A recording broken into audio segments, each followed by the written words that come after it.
안녕하십니까. 매일 아침 조간신문의 주요 기사를 딱딱 풀어서 해석해드리는 조간딱풀 12월 14일 월요일에 인사드립니다.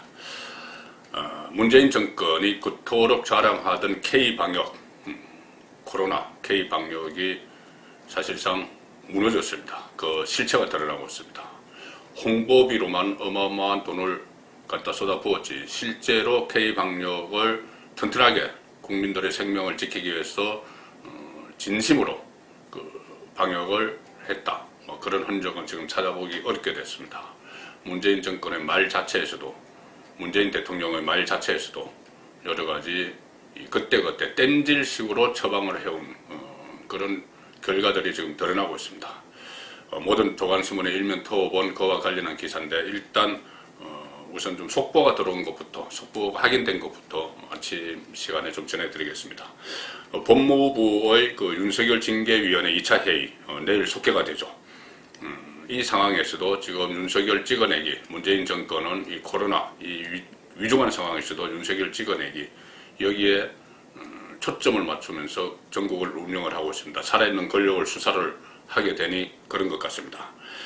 지금 양쪽이 팽팽한 신경전을 벌이고 있는데 내일 징계위원회에서는 8명에 대한 정인신문이 있죠. 윤석열 검찰총장 쪽에서는 절차적 문제를 따지면서 지금 계속 신경전을 벌이고 있는데 내일 되면 해임이든 6개월 정직이든 결론이 날 겁니다. 결론이 날 텐데 물론 내일 또 절차적 문제로 논란을 벌이다가 안 날 수도 있지만 지금 징계위원장 직무대행을 맡고 있죠. 정한중 교수는 어제 SBS 방송과 인터뷰를 하면서 예정대로 내일 모든 절차를 끝내겠다. 자, 이렇게 이야기를 했습니다. SBS 기사입니다. 15일에 징계 절차 끝낸다. 그런데 윤석열 총장 쪽에서는 1차 징계는 무효다. 또 이렇게 맞서고 있어서 좀 팽팽한 신경전을 벌이는 그런 상황이죠. 이 상황입니다. 모레 그러니까 내일입니다. 어제 인터뷰를 했으니까는 내일 징계위를 예정대로 개최하고 징계위원들이 의결하지 못하는 상황만 아니라면은 그날 모든 절차를 끝낼 것이다. 이렇게 밝혔습니다. 특히 모레 채택된 정인이 나오지 않으면 정인을 철회하고 절차도 마무리하기로 윤 총장 측과 이미 합의했다. 이런 이야기도 했고요. 윤석열 총장은 어제 입장문을 발표해서 징계의 구성 자체가 잘못됐다. 이렇게 반발을 하고 있는 이 상황인데 오늘 조간신문들도 모레 있을 징계위와 관련한 전망 기사들을 좀 쏟아내고 있습니다. 보시면 서울신문은 내일 윤석열 총장이 징계위에 직접 출석할지 여기에 대해서 관심을 보이고 있습니다. 징계위 절차, 윤석열 출석, 헌재의 판단, 윤석열 운명가를 3대 변수로 등장해 있다. 내일 징계위의 3대 변수를 과연 윤석열이 지난 1차 징계위원회 회의 때는 출석하지 않았죠. 그런데 내일 출석을 해서 어떤 작심 발언을 할지 그런 부분, 또 징계위 절차상의 논란들, 그리고 헌재에 윤석열 총장 쪽이 징계위 중단 가처분 신청을 냈었죠. 그래서 만약 내일 징계위 전에라도 헌재가 가처분 신청을 받아들이면은 그 결론, 내일 징계위 결론과 상관없이 검사 징계법, 이 원안 이 사건이 위헌 여부가 결정될 때까지는 계속 검찰총장의 직무를 할 수 있다. 자, 그런 이야기고, 윤석열은 정인 채택돼서도 내일 만약에 윤석열 총장이 출석을 하면은 정인으로 채택된 심재철 법무부 검찰국장이 있죠. 심재철 국장은 이번 이 징계 사유의 핵심이죠. 주요 사건의 재판을 맡는 판사들에 대한 불법 사찰을 했다. 그 의혹을 처음으로 그 문건을 건네주고 그것을 부각을 시킨 그 인물입니다. 그래서 심재철 국장과 윤석열 총장이 내일 출석을 하면 서로 대지를 할 수가 있는데 이 정인으로 채택될 수도 심재철이 안 나올 수도 있고 또 지금 징계위원회에서는 징계위원들만 정인에게 질문을 하지 다른 사람은 질문할 수 없다. 그래서 윤석열을 질문할 수 없다. 또 그런 논란까지 일어나고 있습니다. 자, 윤석열 총장 한 사람을 찍어내기 위해서 정말 여러 가지 다양한 수단들을 동원하고 있는 이런 상황인데 지금 현재로 보면 윤석열의 맞상대가 징계위로 넘어가는 상황이죠. 그동안 윤석열 찍어내기에 총력을 쏟았던 추미애 법무부 장관은 잘 보이지 않는데 요즘 언론에도 모습이 잘 안 나오고 있습니다. 그래서 추미애 근황은 어떨까? 자, 이런 또 독자들의 궁금증이 있으니 언론에서는 그것을 또 기사로 다룹니다. 조선일보 신문 보시면은 사전사패 말수 줄어든 추미애. 자, 이렇게 해서 추미애 법무부 장관의 최근 근황을 전하고 있는데 기가 한풀 꺾였다. 뭐 그런 기사죠. 추미애 법무부 장관 그렇게 상당히 기세등등하게 공격적으로 나오더니 기가 꺾였다. 그런데 왜 그러냐? 지금 윤석열과의 게임에서 사전 뭐 게임이라는 표현이 그렇습니다만은 윤석열 쫓아내기 위한 그런 여러 가지 수단을 썼는데 사전 사패를 했다. 검사들이 집단 반발을 했죠. 상당히 큰 문제였습니다. 평검사 100% 전원이 반발을 했습니다. 감찰위에서 이 감찰위가 징계까지 넘기는데 그 여러 가지 절차적 문제가 있다. 그래서 감찰위에서 부정적 결론을 내렸죠. 그 다음에 법원이 가처분 신청을 해서 이 직무를 정지시키는데 다시 대검에 출근을 하는 그런 상황이 일어났죠. 윤석열 총장이. 그 다음에 징계위 그날 한 번에 10일날 한 번에 결론 내리지 못하고 또 연기를 한 그런 것을 합해서 사전 사패. 그래서 윤석열 총장 겨냥했던 조치가 판정패를 당해서 침묵 무드를 지키고 있다. 자, 정치권에서는 추미애에 대한 여권 일각의 부정적 분위기를 의식을 해서 침묵하는 것 아니냐, 뭐 그런 말도 나오고 있습니다. 그리고 또는 이용구 법무장관을 전면에 대신 내세우고 추미애는 전략적으로 뒤로 빠진 것이다, 이런 해석도 나오는데 어쨌든 자, 추미애는 침묵을 하고 있습니다. 그런데 윤석열은 어떨까요? 자, 내일 출석을 할지 작심 발언을 할지 그런 여러 가지 분석이 나오는데 오늘 조선일보 인터넷판에서 아침 시간에 한 기사를 하나 올렸는데 그 기사를 보면은 그 카톡 메시지입니다. 카톡 메시지가 공개가 됐는데 윤석열의 카톡 그 휴대폰 카톡 메시지가 공개가 됐는데 그 기사를 보면은 그 내용을 보면은 일단은 윤석열도 침묵을 하면서 말보다는 행동으로 권력과 맞서겠다는 그런 각오를 하는 것 같습니다. 조선일보 인터넷판에 올라온 기사를 보시죠. 이 기자들은 좀 소소한 데서도 이렇게 단독 기사를 가지고 오고 특정 기사를 얻고 또는 읽을거리를 기사를 발굴을 합니다. 또 어떤 의미를 찾아내기도 하죠. 자, 조선일보 오늘 아침 인터넷판에 올라온 기사입니다. 징계 앞둔 윤석열 총장 카톡 프로필 메시지엔 이렇게 되어 있고 윤석열 총장의 카톡 프로필 앞에 제일 처음에 뜨는 그 화면에 사진을 실었습니다. 카톡 프로필 메시지입니다. 자, 검찰 로고를 배경으로 이렇게 뒷짐을 지고 사진을 찍은 이 사진이 있고 그 아래 보시면은 메시지를 쓰죠. 본인이 그 카톡 프로필에 본인이 메시지를 작성을 하게 되죠. 거기에 이렇게 써놨습니다. Be calm and strong. Be calm and strong. 이 이야기인데 침착하고 강력하게 이 문구를 SNS 프로필 메시지로 써놨습니다. 침착하고 강력하게 위법하고 부당한 정권의 찍어내기 압력에 굴복하지 않고 끝까지 싸우겠다는 윤석열 총장의 의지라는 해석이 나온다. 자, 이 프로필 메시지 가지고 이렇게 해석을 하는 것이죠. 그리고 본인의 캐리커처 모습을 검찰 로고 앞에서 있는 본인의 캐리커처 모습을 배경으로 설정해 뒀는데 이것은 과거에 사람에 충성하지 않는다.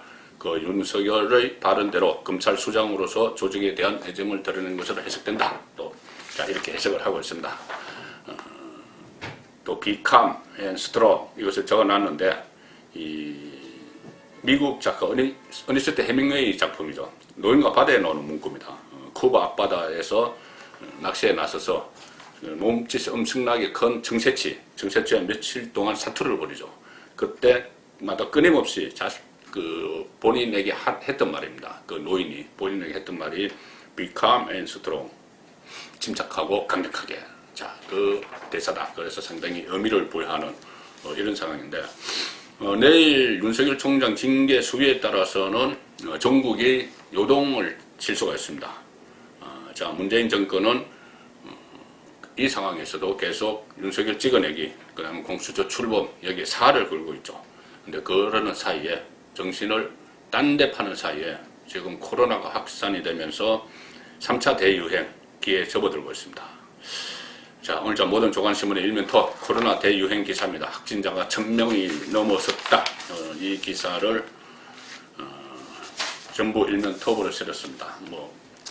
다 걸었습니다. 한국 1000명대 K방역 국이 무너졌다. 이런 기사부터 시작해서 자고 나면 치수 논다. 결국 1000명 넘었다. 이런 기사들도 있고, 지방에 본사를 둔 언론들도 마찬가지입니다. 흔들리는 K방역 신화 3단계 격상 기로에 섰다. 이런 기사들이 지금 조간신문의 주요 톱 기사들입니다. 자, 그리고 경제신문들도 방역 붕괴, 대한민국 안전지대 없다. 이렇게 우려하는 기사들을 오늘 아침에 쏟아내고 있습니다. 이런 상황에서 윤석열의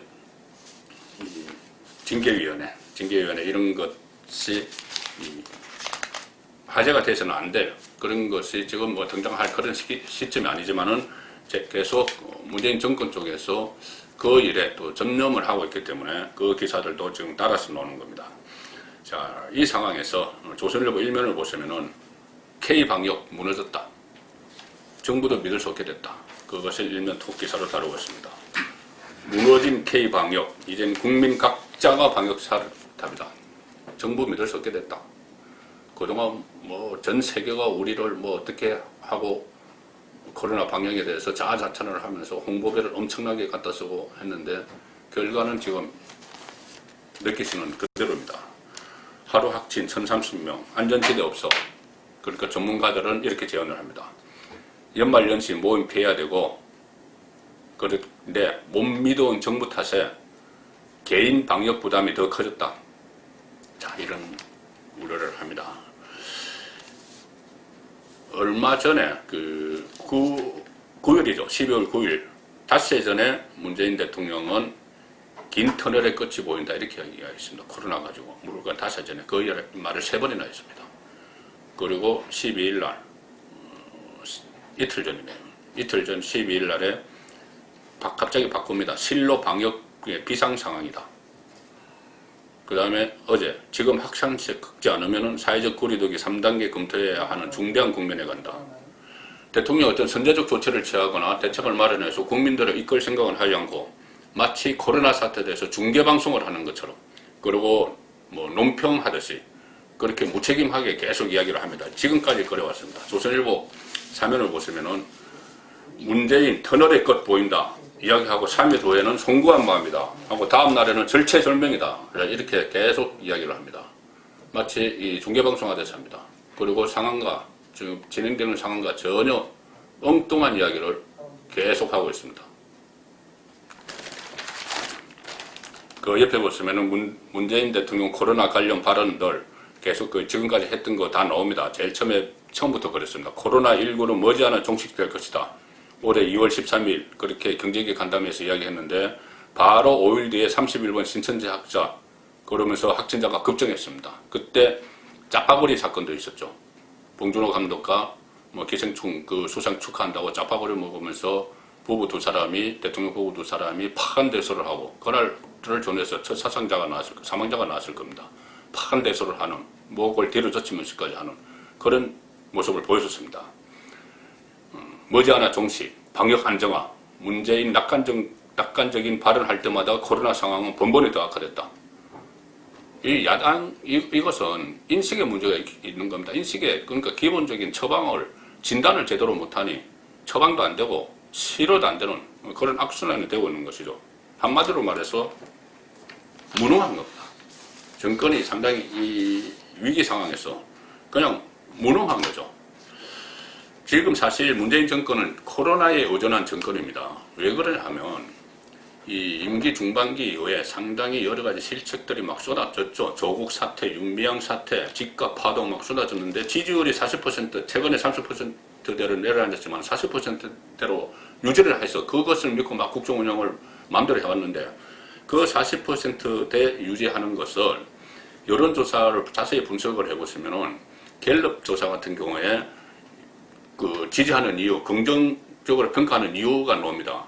가장 많은 것이 한창 코로나가 창궐을 하고 재난지원금 쏟아붓고 할 때 총선 무렵, 그 무렵에는 지지 지지하는 이유 1위가 코로나 대처를 잘한다는데 그 비율이 무려 50%까지 갔습니다. 긍정평가하는 국민들의 절반 정도가 코로나 잘한다. 왜냐하면 코로나에 대한 정책적 수단들을 정부가 가지고 있기 때문에 거기에 의존을 하는 겁니다. 그리고 또 하나 가장 두 번째로 큰 이유가 뭐냐면 주로 잘 모름 그냥 무조건 지지한답니다. 그게 한 20% 됩니다.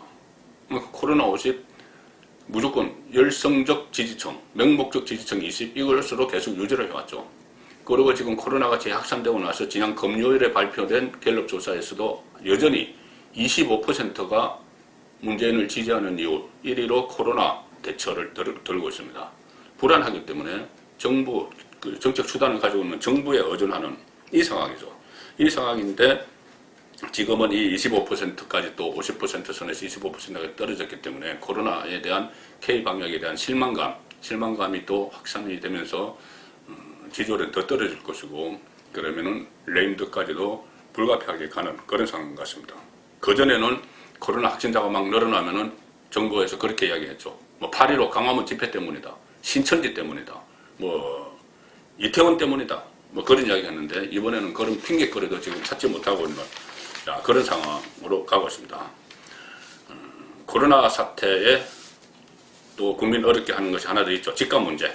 주말 내내 청와대가 문재인의 말 주워 담기에 급급했습니다. 짧게 설명드리겠습니다. 중앙일보가 쓴 기사인데 13평 4인 가족의 국민 상처 청와대 해명 본질에서 틀렸다. 많이 뉴스 접하셨을 겁니다.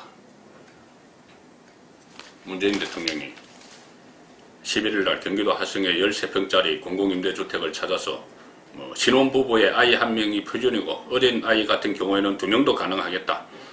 이렇게 정말 현실과 동떨어진 이야기를 했는데 청와대는 심야에 그것을 해명한다면서 그것은 대통령이 한 말이 아니고 질문을 한 거다. 그 국토교통부 장관 후보자가 돼 있죠. 변창흠 LH 사장의 말에 질문을 한 거다. 이렇게 이야기를 했는데 질문을 했든 안 했든 질문을 했어도 질문을 그렇게 하면 안 되죠. 그것을 어떻게 말이라고 하느냐. 그런 식으로 따끔하게 꾸짖고 정책을 좀 바꾸도록 그렇게 해야 되는데 겨우 해명하는 것이 질문한 것이다. 이렇게 하고 있습니다. 자, 조국이 이야기했던 가붕괴 논란, 가재, 개천의 가재, 붕어, 개구리를 행복하게 살아라. 그런 논란이 또다시 떠오르게 되는 거고 지금 청와대 국민청원 게시판에는 그러면은 내 식구가 13평에 살 수 있으면은 그러면 대통령 당신은 퇴임하면은 2식구 남으니 부부 2식구 남으니 절반인 6평에 살아라. 그렇게 국민청원이 또 올라오고 있습니다. 자, 문재인 정권 주변에 집권층들도 국민 우라통 터지는 일을 계속하고 있습니다. 윤미향은 SNS에 와인 모임 인증샷 이 코로나 시국에서 논란이 일어나니까 길원욱 할머니가 그리워서 그랬다. 길원욱 할머니도 없는 데서 생일 파티를 했다고 합니다. 지금 길원욱 할머니에 대해서 준사기 혐의로 알츠하이머를 이용해서 기부감을 강제로 받았다 해서 준사기 혐의로 기소가 되어 있죠. 그러니까 그 재판에 유리하게 또 사용하기 위해서 이런 사진을 올렸는지 모르겠는데 이게 코로나 시국이라는 것까지 다 망각을 하고 그렇게 올렸다가 삭제를 하고 또 이런 소동을 빚고 있습니다. 여당은 여당대로 어제 필리버스터 어제 밤중에 끊고 대공수사권 폐지하는 국정원법 국회 처리를 했습니다. 마이웨이 입법 국정운영 코로나 시국에서도 그대로 되는 것이죠. 자, 이런 상황에서 오늘의 칼럼 조간 딱풀이 꼽은 오늘의 칼럼을 소개해드리고 마치겠습니다. 동아일보 박재균 논술주간 칼럼입니다. 평화롭고 행복한 문재인 나라. 평화롭고 행복한 문재인 나라. 그런데 그들만의 평화, 그들만의 행복이라는 이야기입니다.